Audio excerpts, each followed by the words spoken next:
Papaya guys to. Super clumsy. Bawal na yun kasi lang bawal lang yan. Putas muna tayo papaya. Super clumsy guys. Ang laki.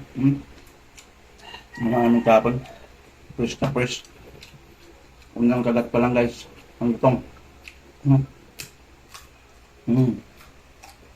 Grabe. Dahil nga yun guys. Sa putas muna tayo.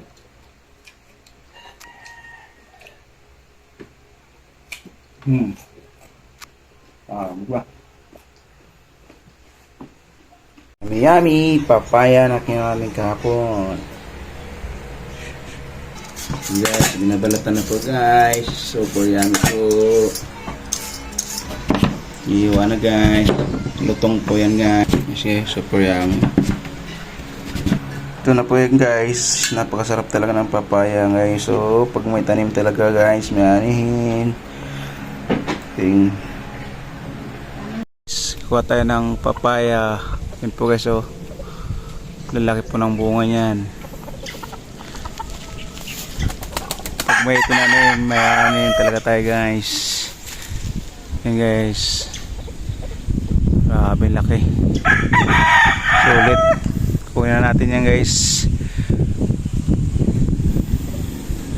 Patay ng isa.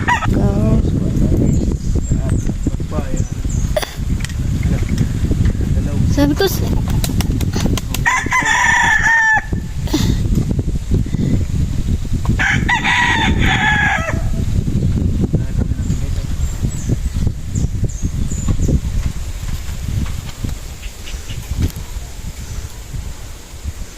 Guys, laki.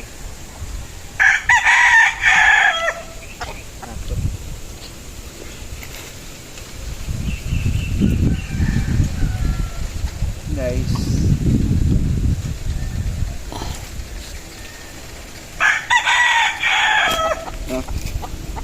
super laki. Kung may sarili kang tanim may ring aning malaking papaya. Hindi so pa dun, pero hindi sa amin yan, hinihilang ko. So laki ng papaya dito sa manufacturer. Kaya kung may sarili kang tanim guys, may ka talaga. Guys, maraming salamat sa nagbigay pala, hindi pala sa amin. Bye bye, love you all. Guys, so laki po niyan, mga 2 kilo. Napakasarap talaga pag may sariling tanim. Thanks for watching.